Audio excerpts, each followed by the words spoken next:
Islam versus Alex Volkanovski. I'd love to get your prediction on that.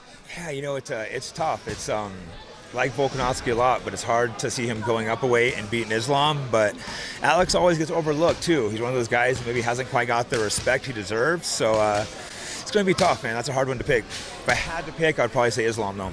There's nothing Alexander could do because of what the sport of wrestling has taught Islam. Like, if you guys, I competed in Dagestan. I've been humbled in Dagestan. I owe a lot of my success to Dagestan for the same reasons. Like, hey, I knew losing was the levels that I knew that I had to go to when I was in high school to be able to become an Olympic champion.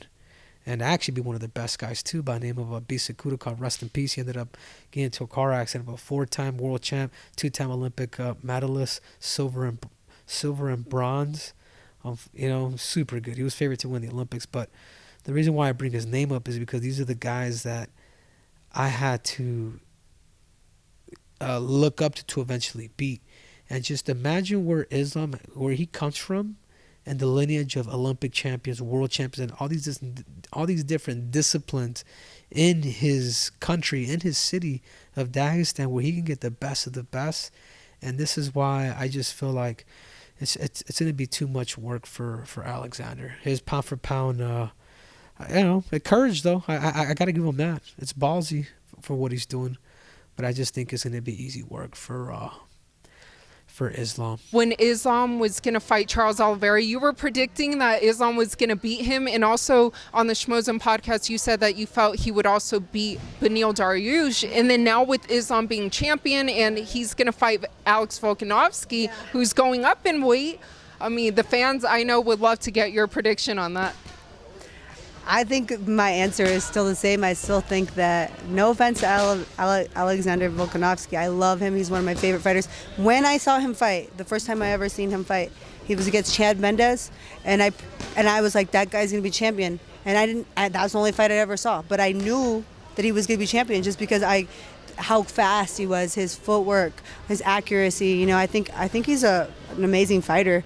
I just think that Islam's his grappling is so superior, and I think that he'll be able to get Volkanovski down. And I think he's a master on top. He has great submissions. It's one thing to be a wrestler, but when you get a wrestler that turns into essentially like a grappler, what like Islam is, those are hard. Those are hard people to beat because they've fallen in love with the art of jiu-jitsu. The grappling sense.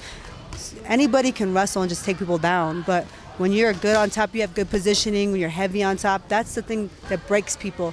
And when you're heavy on top, and you're breaking somebody, it makes it harder for them to come back every single round. And I know that Alexander Volkanovski's game. Like I see that in him. I've seen him in these crazy fights where he's had to take that warrior spirit out there, and you could see it in him. So I'm that's why he's one of my favorite fighters. But I still think Islam's a big 155 pounder. I don't know how big Alexander Volkanovski is. I know that he was bigger at one point, right? Playing rugby, I believe his heaviest was 214. Yeah, but I wonder what he walks around now, Yeah. So I just know that I think Islam probably walks around 180 maybe. I don't know. Don't quote me. I'm just guessing. He looks kind of thick, you know what I mean? Yeah. So, we'll see, but I do believe that his grappling's going to get the job done. I recently watched Islam versus Charles, literally probably this week, and I was very impressed with Islam's striking.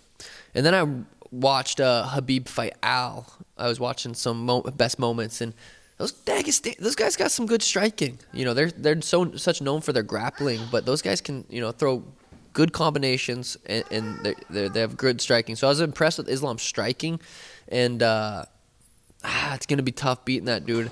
I do have a weird feeling Alexander Volkanovski is going to be a lot bigger of a challenge than everyone thinks. Could even potentially get the job done against Islam.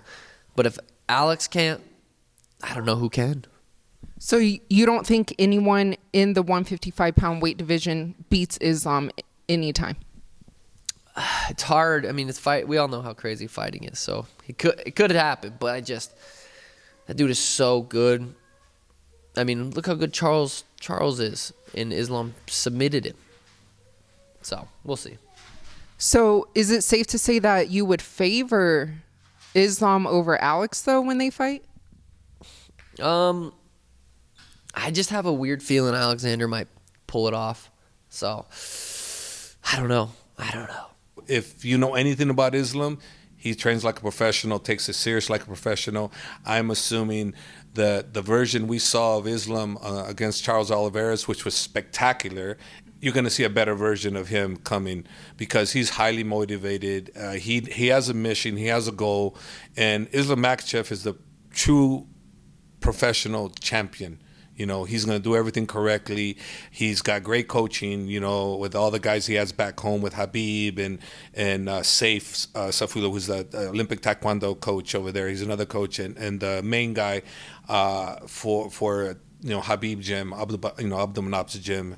He's got great coaching over there. So when I get in there with him, I just add a few little things. But I'm expecting a great fight between two great fighters, and I expect at the end of the day, Islam Makhachev is going to be pound for pound the best fighter in the UFC, or in the world actually, pound for pound, after he beats Alex, which is what I'm expecting to do. But not like people are thinking, like any kind of finish. I don't like that. It's going to be a 5-round war, and Alex is. A lot of times, think about this, right? Everybody say, well, Alex is moving up in weight and this and that and this, that, but how much weight is it really? It's only 10 pounds. It isn't like light heavyweight and middleweight. There's a 20-pound difference there. This is only a 10-pound difference. There's not that much of a difference like people are thinking. So Alex, the only thing Alex is, he's got shorter.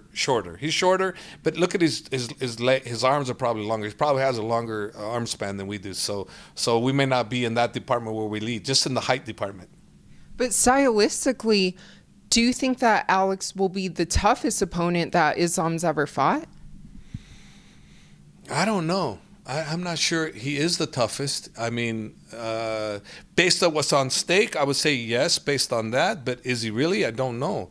We'll have to find out fight night if he can prevent Islam from taking him down. But also keep in mind, a lot of people are now catching on. Islam can stand. With Charles, they were talking about, well, Islam has to take him down. And Charles was thinking, oh, he has to take me down. Well, what got him to the ground? It wasn't Islam's takedown. It was Islam's punching that took him down.